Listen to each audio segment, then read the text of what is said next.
Hey everybody, welcome to Handicapping Paul. I wanted to go over this race. It happened last Sunday at Gulfstream Park, July 4th. If you guys played Gulfstream last Sunday, it was almost an unplayable card. I didn't get any action through the entire day because it was nothing but chalk. It was bad. I don't think a horse won over 5-2 the entire day. Uh, but I knew I wanted to be involved in this race. It's a turf sprint. Our profile from the turf sprints been gold. We want to be on the lead or within 3 lengths of the lead by the first call. We know closers are at a big disadvantage. Uh, so when I started handicapping in this race, I started looking for speed. The first thing I did notice was a lot of these horses ran on May 22nd, so it's also a rematch race. Uh, I highlighted that May 22nd race in blue.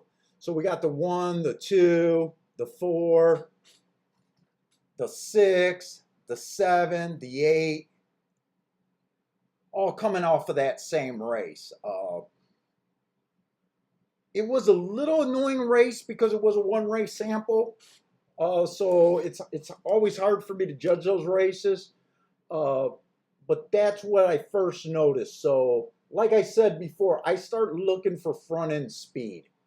Uh, this one horse fits, but as I really started looking at him, he's a stalker a lot of races. Some races he's on the lead, some races he's stalking. He ran in that May 22nd race. He dueled the whole way around and tired. I thought that was a solid race without being able to really judge it.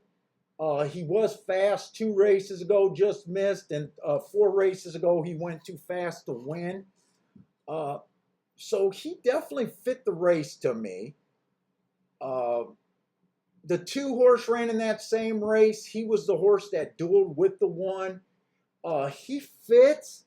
His overall marks, he looks more on the average side of things.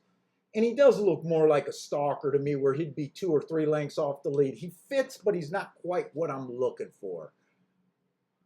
Oh, the 3 horse, I just kind of thought he was a little bit too cheap. Uh, had a couple excuses, but he still looks like a stalker. And I thought allowing 16,000 and 25,000 claiming, he looked a little cheap to me in this race. Uh, the 4 horse won that May 22nd race, and he was the chalk. So I usually try to poke holes in the chalks right away if I can. So that one race sample race on May 22nd, he did win. He came from 1 3/4 off the length or off the lead to win, so he does fit. But when I looked at him, I realized that he was just coming off of a 1 year layoff, and before that he was on another layoff. He mostly ran routes, and he wasn't that fast as a router, so I did not trust him. I really did not trust him. He was the favorite. Uh, so I'm a little getting more interested in this race. The 5 horse got great marks. Last race, the inside of the track was good. He had the inside. He went fast. That was on the dirt. But this horse is always getting the lead. He's always getting the lead. 2 races ago on the speed favoring track, he won that race on the turf. That's the only turf race I seen. It was a speed favoring track, but I can't blame him. He won that race. The race before that, he went too fast to win. And the race before that, he went too fast to win while running against a bias. So he definitely jumps out to me. The 6 horse was second choice. And E.T., I think that's ETE Indian. I know he was a grade. I knew he ran in a grade 1, the Florida Derby. And I know he's fast. But he's fast as a route, and I hate route to sprint. I did notice, and I got it circled. His 10 races go on September 13. He did win on the turf while closing, but he got a year layoff, and I did not like him.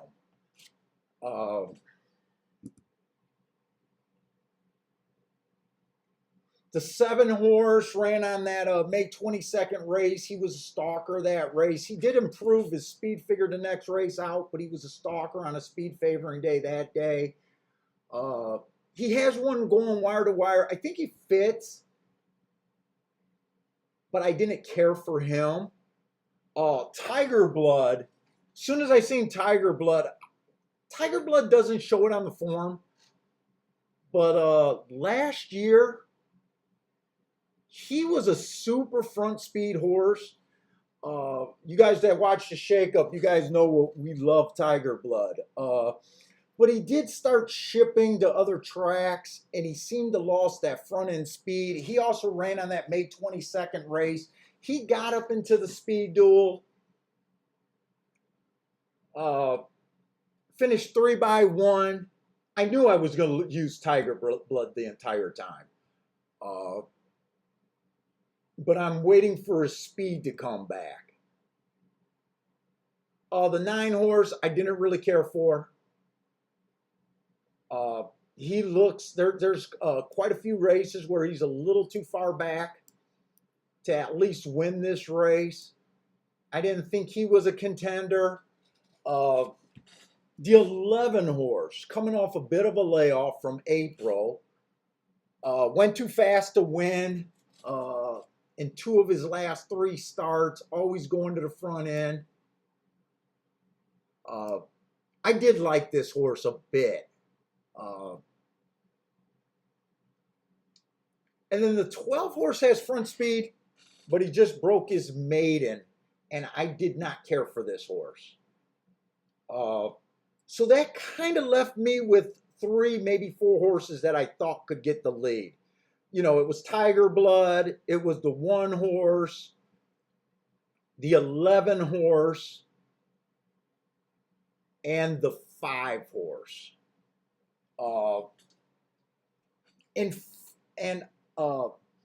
The other thing about this race is it's a little bit higher of a level than I'm usually comfortable at playing.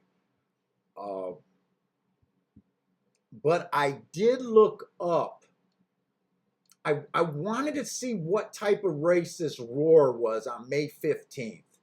These I always have a hard time putting these $75,000 stakes races, $100,000 stakes races, and determining how good they are. But the marks are what really made me want to play him in the 11. So let me pull up that May 15th race.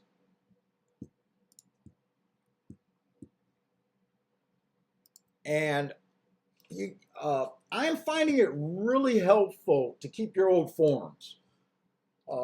And this was one of the days that it was completely worth me keeping the old form. So what I want to do is I just want to see what I thought of that race. Mainly the class, because I do have problems with class. So right away I see the 1 horse is stepping up, just a maiden special weight horse. Really doesn't fit to me. So I was like, okay. So I'm looking at the 2 horse. He's at least coming out of some stakes. Okay, he got good marks. The 3 is this horse. So I'm looking at the 4 horse now. He's 75,000 claimers, optional claimers, some stakes races. That looks okay. But once I got to this Moonlight Strike horse, I seen that they had a grade 3, grade 2 horse. This horse ran in the Tampa Bay. I thought that was quality, even though I didn't think he fit. And I think I played this race that day, and I did not like him that day. I also noticed that the 6 horse was coming out of the Florida Derby at a grade 1 race. So I'm like, okay, this might be a tough race. I did look at the results. Warrior's Pride, the horse that I'm talking about, he did get the lead. but he did get beat by the 5 horse, the grade 2 and 3 horse. So I was like, well, that did look like a good loss to me. Uh, so let me put that away. So because there was 2 graded horses in there, I started to feel a lot more confident about him. He's definitely a need the lead type. Uh, Tiger Blood has not been getting the lead. So the first thing I did, I knew I wanted to get a 5, bet the 5 horse. I then wanted to compare him to the 11 horse, and I noticed on May 20th,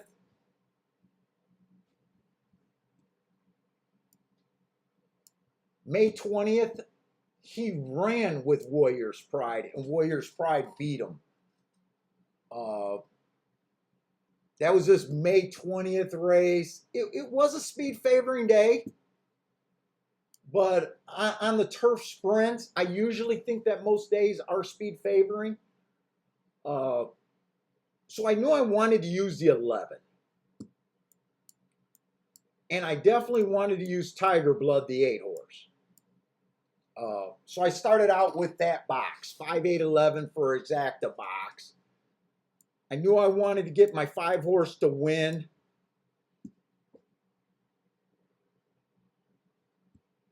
I also bet the 11. The 11 was 70 to 1. So I put a small bet on the 11 horse. I figured with the small bet on the 11 horse, I'd be better off with than the exacta. Well, I could still hit the exacta, but I'd still be better off. So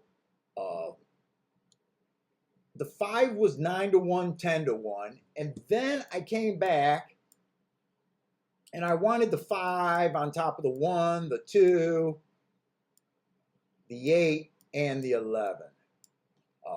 Some more. I even toyed with the thoughts of doing a maximum bet here, but I wasn't comfortable with that. I wasn't quite comfortable. I don't even know why it dawned on me to do a maximum bet, probably because we were talking about it on the show. But I did do a much bigger bet than I usually do. It wasn't maximum, but it was like 2 decent plays is what I made here. So anyways, the 5 got the lead, ran off with it, got a 2-length lead by the second call. He looked home.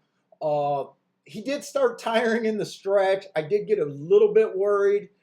He won by a neck, but when I realized the horse that was charging, it was Tiger Blood.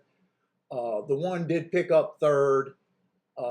So I got the nice win bet on him.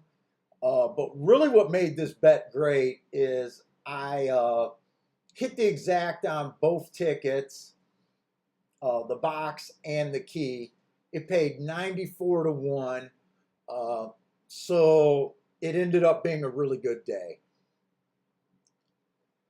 And what I was really happy about, some of the guys that bought the marks emailed me and said that they caught that horse on a pretty uneventful Sunday. But anyways, guys, hope you liked the video and hope to see you guys at the live streams.